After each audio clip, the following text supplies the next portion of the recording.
Hey guys, it's Saf here with another Raid Shadow Legends video. So it's been a couple of days, maybe a week since I've put a video out on this channel, and I just wanted to give people some context as to why the videos have been a little bit more inconsistent. We did come back from TwitchCon with a bit of a vision to put out daily videos, but September has been a hell of a month for many people across many different systems and many different cultures, and we have kind of had a bit of a month of it as well. So in this video, just kind of wanted to give you context and also then give you a plan for the channel going forward this month and a bit of an update and news about sort of a stream schedule that I'll be putting together as well. So the main thing that's really kind of taken a lot of our time was the Blessings release. It was a brand new system, completely kind of has changed the way we approach the arena, different areas of the game, and it was a lot of questions that needed to be answered. The first kind of 2 weeks of September was all, which blessing should I use for X champion? Which blessing works best here? Which blessing does this? How does this blessing work? And of course, we wanted to make sure that we put good information out on hellhades.com, and we spent probably a good 8 hours, 10 hours on calls trying to figure out the best way to give you this information, and we're still working through that. Alongside that, we've also had quite a lot of website issues in September, which we've not normally had. There's some periods of downtime. Our resources were kind of like stretched in terms of just what the servers could manage. So that has kind of also taken a bunch of my time specifically and the team's time away from being able to produce content on this channel. So those are like the two main things. September was basically a really crazy month. We also had a bunch of new champions that did unique things like Acrisia. We just had Fortis released now. These are going to create some problems that we need to solve in things like the optimizer. I am working with the team to basically develop a bit of some feature updates that will be able to give you more control over the way that you can optimize your champions.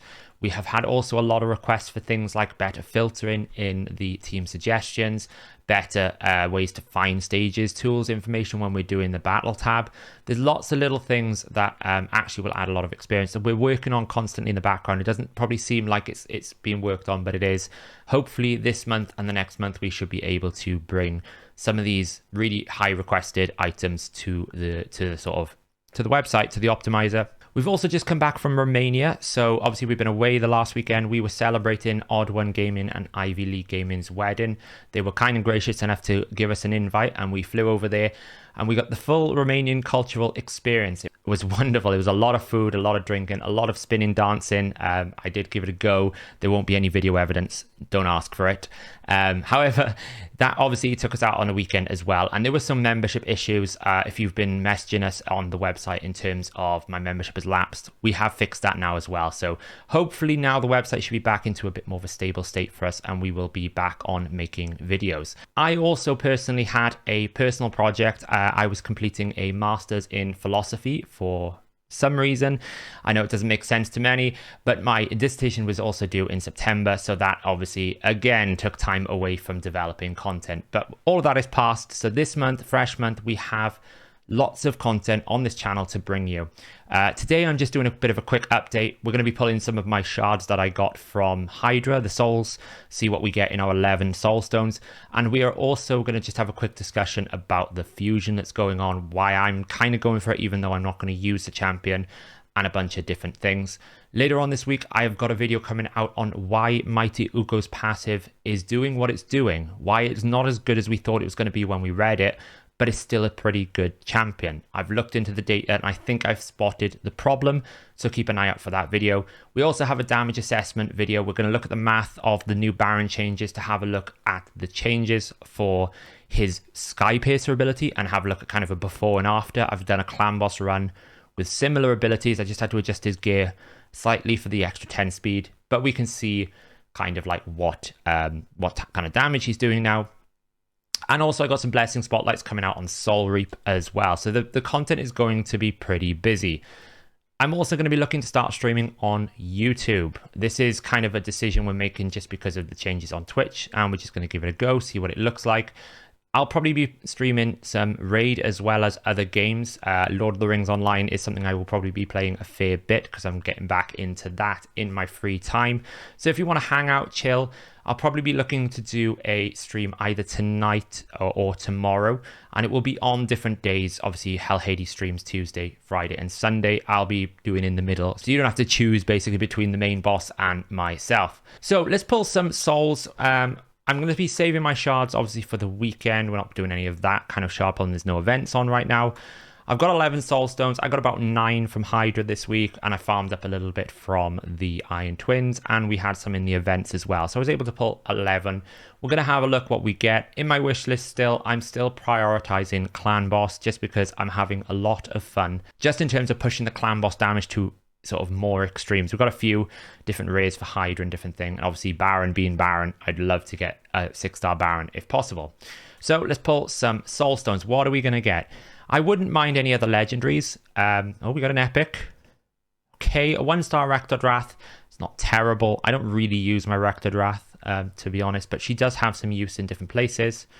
This is where we're going to get through all the kind of rubbish rares as well. Although I do have a 6-star rare that I'm going to be kind of looking at, like a before and after blessing. We have a Bombardier. Nobody truly wants but one of those. Get another rare, a Beast Wrestler. These are the things with tier 1 soul stones. They're not great odds. Get another Greybeard. Be nice if we get 1 gold out of 11. That would be pretty cool. Got a Fellhound. Great campaign farmer, although you don't really need the blessing for that. We'll get an Eviscerator. Anything special? Oh, an epic. Okay, a 1-star Arndulf is not what we truly want. Looks like these soul stones are going to be a bit of a bust, which is unusual for me. Normally I get at least 1 good pull. A 3-star Tormentor, and finally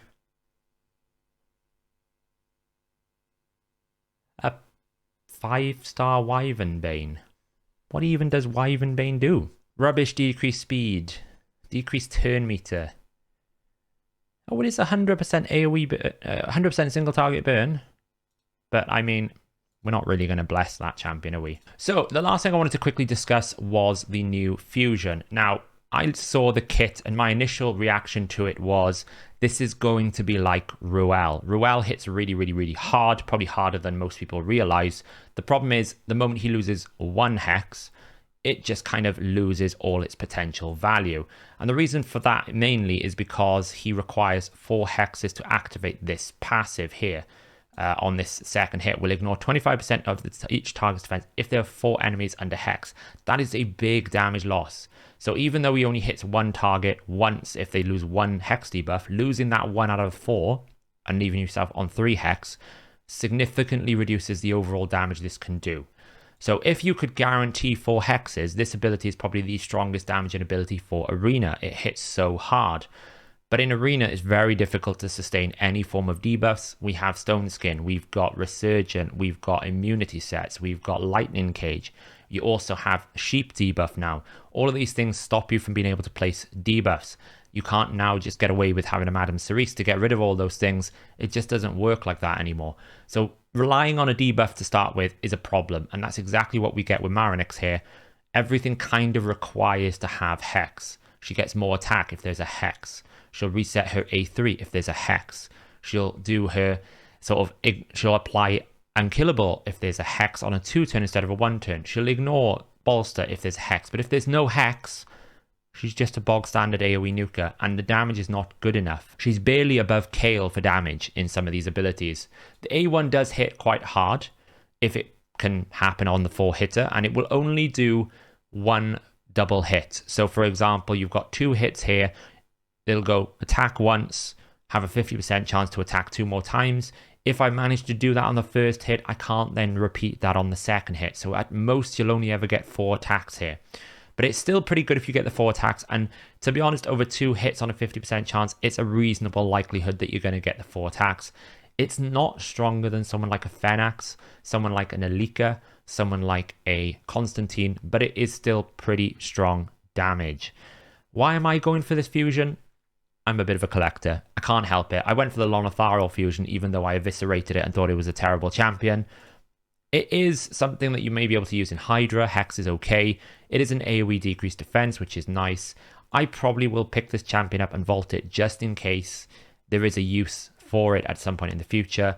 Or if I have managed to pull a duplicate, it's another Faction Guardians. And I am still working on sort of some of the legendary Faction Guardians here, especially for Dark Elves. You know, I'm 1 away from being able to get the plus 10 speed. In terms of the epic and the rare actually hits quite hard. Where is he? He's high elf, isn't he? Prosecutor. There he is.